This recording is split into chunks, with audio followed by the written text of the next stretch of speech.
voilà au début du mois d'août et j'avais envie de faire une série sur le livre, une série où je vais vous lire les chapitres du livre, les chapitres que je trouve pertinents, bien sûr, tout le livre est pertinent, mais parfois c'est peut-être des sujets que je n'évoque pas forcément ou des sujets que je trouve réellement importants. Donc c'est 5, 6 prochaines semaines, nous allons faire cette lecture et je vais y ajouter mes notes personnelles ou mes intuitions du moment lorsque je vous lirai ça.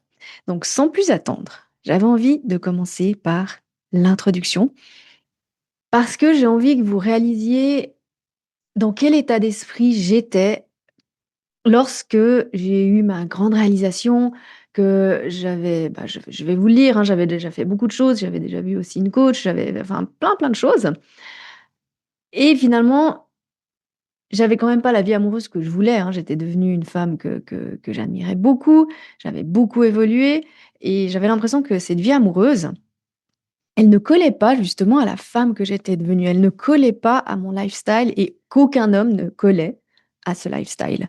Donc on va commencer par cette introduction parce que je sais que de manière générale, hein, on va faire une grosse généralité, vous en êtes aussi à ce niveau-là. Donc j'ai créé une méthode, justement pour celles qui ont tout fait, qui ont tout essayé, mais qui ont toujours à cœur de rencontrer cette personne, qui ont toujours à cœur de vivre cette belle relation amoureuse.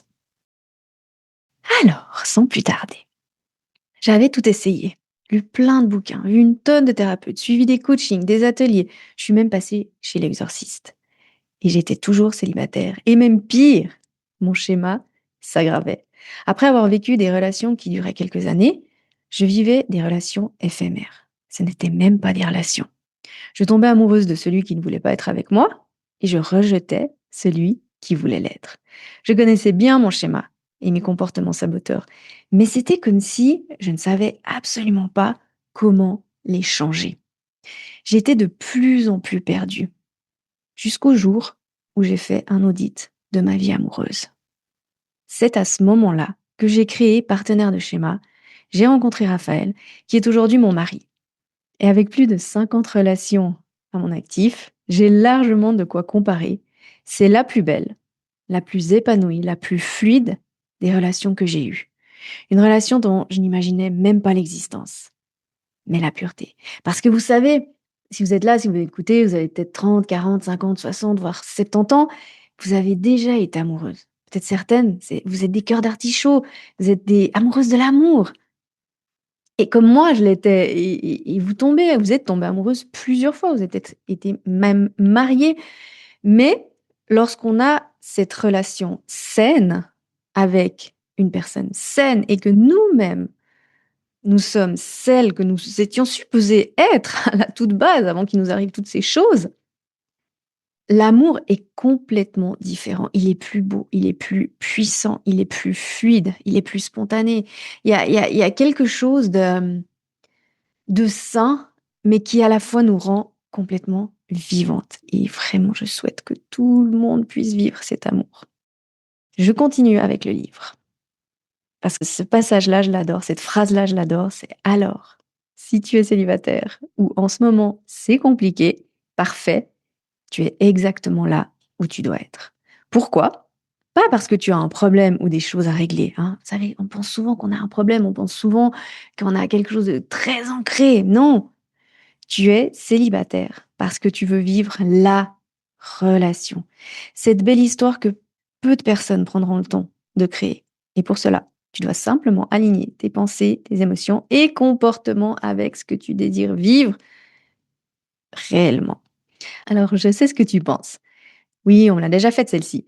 Laisse-moi te montrer que même si tu ne vois toujours pas le résultat, je veux dire pas d'homme auprès de qui se réveiller chaque matin, tu as avancé. Je suis ce qu'on appelle une late bloomer. Alors, la version sexy, c'est que je m'épanouis tardivement, en septembre, quand les autres s'épanouissent en mai. Et forcément, je l'ai toujours vu comme une tare et je pensais, je suis nulle, je capte rien, je n'y arrive pas. Ce que j'ai réalisé, c'est que tout m'a mené à vivre une vraie belle histoire et à développer les compétences relationnelles dont j'avais besoin pour la construire. Ma quête de la relation idéale m'a amené vers des aventures extraordinaires. Voyager à travers le monde, lancer un podcast que tu écoutes en ce moment même, un podcast qui est écouté par des milliers de personnes, en passant par la création de mon entreprise et bien évidemment l'écriture de ce livre qui est régulièrement numéro un des ventes sur Amazon. On a vendu déjà plus de 1000 exemplaires, donc c'est fabuleux. Et j'y ai gagné bien plus que la merveilleuse relation que je vis aujourd'hui. Je me suis rencontrée moi-même, celle que je devais être, celle qui a l'immense honneur d'écrire ces lignes aujourd'hui qui vont radicalement changer ta perception de l'amour. Et je partagerai mes histoires au fur et à mesure des chapitres. Et c'est ça qui est intéressant et que j'adore dans ce livre, comment je l'ai créé, c'est que j'ai mis des histoires. J'ai mis mes histoires, oui, que vous entendez en boucle, mais j'ai aussi mis les histoires de mes clientes. Pourquoi? Parce que de mon côté, je pensais toujours que mon cas était spécial, que personne ne me comprenait, que personne n'allait pouvoir m'aider et en réalité, quand j'ai créé la méthode, bon, finalement, je l'ai créée grâce à ça parce que je ne trouvais pas quelqu'un qui réussisse à m'aider. Même la coach dont je vous ai parlé dans un autre épisode, j'ai rencontré personne après et ça m'a pris encore 2 ans pour rencontrer quelqu'un. Donc c'était pas non plus arrivé après son enseignement. J'avais beaucoup progressé aussi et je me respectais beaucoup plus, mais il manquait encore certaines choses. Donc j'ai créé ma propre méthode. Mais quand j'ai commencé à coacher d'autres femmes, j'ai vu qu'il y avait des schémas récurrents. J'ai vu que finalement, il y avait, oui, des cas différents, mais que les schémas restaient les mêmes. Et c'est ça qui est génial, c'est ça qui est encourageant parce que ça veut dire que c'est pas un cas spécial unique qui on aime bien être unique, on aime bien être spécial, mais à la fois, ça rend les choses tellement compliquées d'être unique et spécial parce qu'il faut trouver cet autre être unique et spécial qui va enfin tomber amoureux de vous. Donc non, j'ai ramené ça à des schémas de croyances, des schémas émotionnels et des schémas d'habitudes relationnelles. Et je continue la lecture. J'ai accompagné des milliers de femmes à vivre leur relation amoureuse idéale grâce à ma méthode et mon podcast Change ton schéma amoureux. Depuis 2013, j'ai acquis suffisamment d'expérience pour aider chaque célibataire à rencontrer leur homme idéal. Et là, je vous le dis, justement, même si tu te dis que ton cas est spécial. J'avais à cœur d'écrire ce livre pour que l'amour, le vrai, devienne accessible à toutes les célibataires. Et ce qui est génial dans mon cheminement, c'est que vous l'avez sûrement entendu, je coachais au début sur comment se remettre d'une rupture, comment avoir confiance en soi, comment se reconvertir, toutes ces choses-là. Mais ce qui est intéressant, c'est comment se remettre d'une rupture. On a pu voir avec mes clientes qu'est-ce qui ne fonctionnait pas. Qu'est-ce qui menait à un divorce? Qu'est-ce qui menait à une rupture? Qu'est-ce qui menait à se disputer? Qu'est-ce qui menait à être suradapté? Et c'est ça qui rend la méthode si spéciale, c'est que avant de coacher des célibataires, j'ai coaché des personnes séparées. Et toute célibataire, on est finalement une personne aussi qui est séparée, qui a été en relation et qui n'est plus en relation.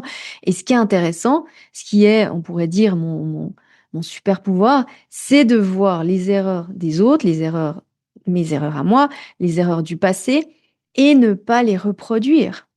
Et c'est aussi grâce à ça que j'ai cherché à avoir une relation amoureuse épanouie. Je ne voulais pas reproduire les erreurs familiales, les erreurs des autres personnes que je voyais autour de moi.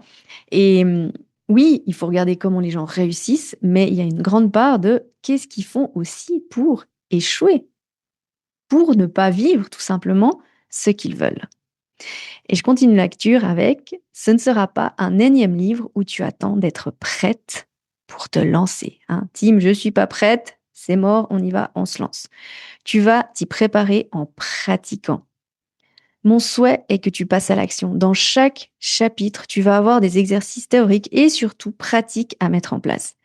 Et je peux aujourd'hui, après plus de 13 ans de carrière, te le confirmer, c'est en passant à l'action que tu crées une vraie transformation. Plus tu vas appliquer, plus tu vas faire évoluer ton schéma et ton état d'esprit pour devenir celle qui crée la vie amoureuse qu'elle veut, celle dont les hommes inspirants tombent amoureux.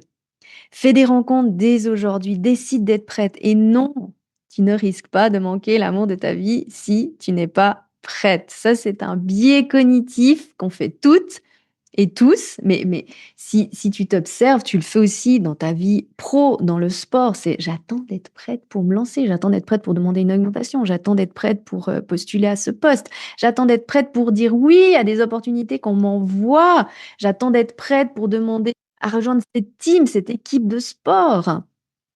Et on attend et le temps passe et oui, la vie est courte et on n'a qu'une vie, hein.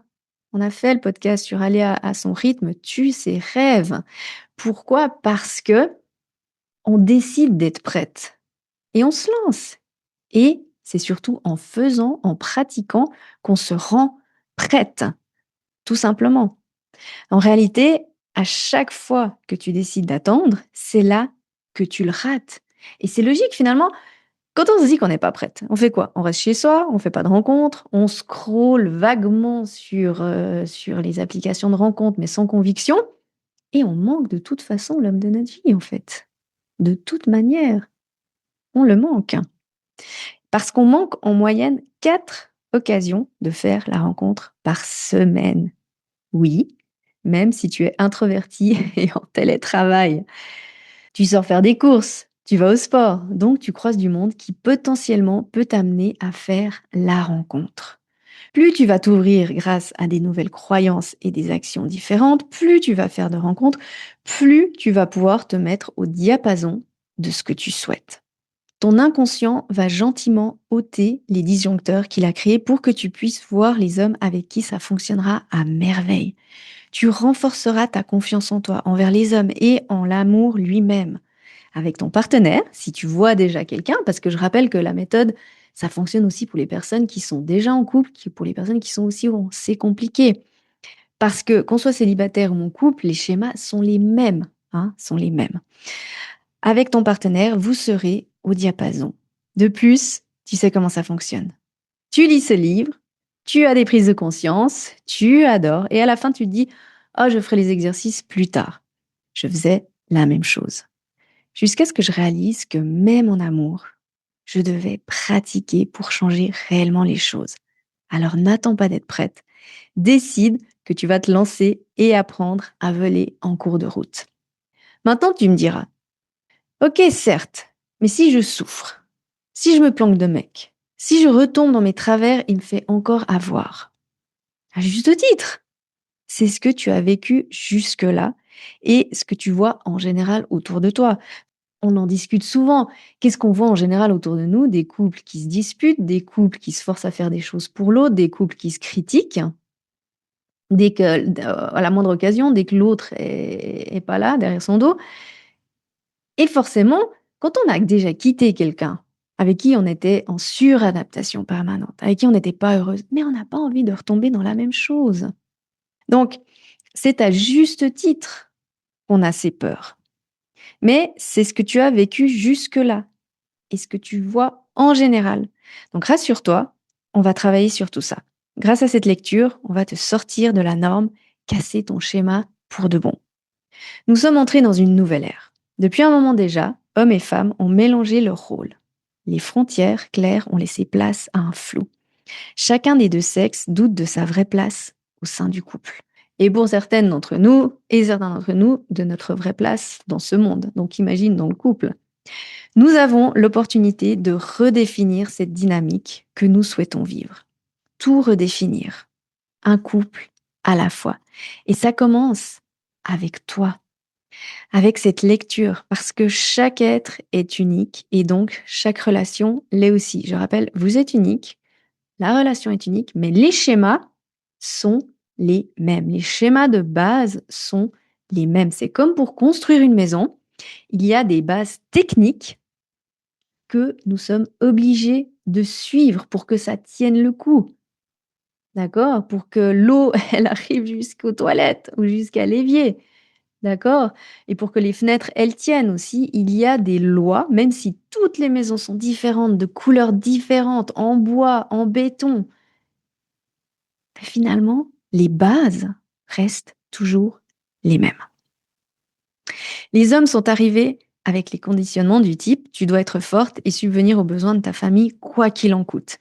Même si tu dois exercer un job que tu n'aimes pas aux dépens du temps passé avec ta famille. Et ça, On n'en parle pas suffisamment. Les hommes, eux aussi, ont été conditionnés. Et c'est vrai que il y a eu un phénomène de comme ils avaient énormément d'avantages et ils ont commencé à le remarquer grâce au féminisme, bah, finalement, ils osaient pas tellement se plaindre. En plus de ça, c'était malvenu. Mais en réalité, on n'a complètement pas pensé que oui, eux aussi, ils avaient des obligations familiales. Chacun ses conditionnements, ses croyances, ses obligations morales et sociétales, ses loyautés familiales, émotionnelles et physiques. Les deux genres sont encore sous le joug d'injonctions. Même si on a parfois le sentiment de s'en être libéré, on s'en est libéré mentalement, intellectuellement, mais souvent pas émotionnellement. Et si on s'en est pas libéré émotionnellement, ça veut dire qu'on ne s'en est pas libéré au niveau de nos habitudes et de nos filtres relationnels. Reprends le business familial, sois indépendante et ne dépends pas d'un homme. Intellectuellement, tu te rends bien compte que c'est plus OK et que ce n'est plus ce que tu veux vivre. Mais émotionnellement, ce n'est pas encore acquis. Tu te sens toujours en proie à des comportements saboteurs, à des rencontres qui ne te correspondent pas. Sans compter la recherche permanente du bonheur qui martèle les réseaux et finissant trop souvent par nous emprisonner dans une sempiternelle chasse aux sorcières. Chacun revendique une liberté d'être, un sentiment de sécurité, le droit à l'amour inconditionnel. Parfois, nous n'y croyons tellement plus que nous rejetons l'idée même d'être en couple. Dans ce doigt d'honneur à ce qui était le couple, avant, nous avons perdu la connexion. Et dans un élan de ne surtout pas le reproduire, nous ne vivons que des relations éphémères, ou pas de relations du tout, alors qu'au final, hommes et femmes souhaitent la même chose, être soi-même, aimé, respecté et valorisé.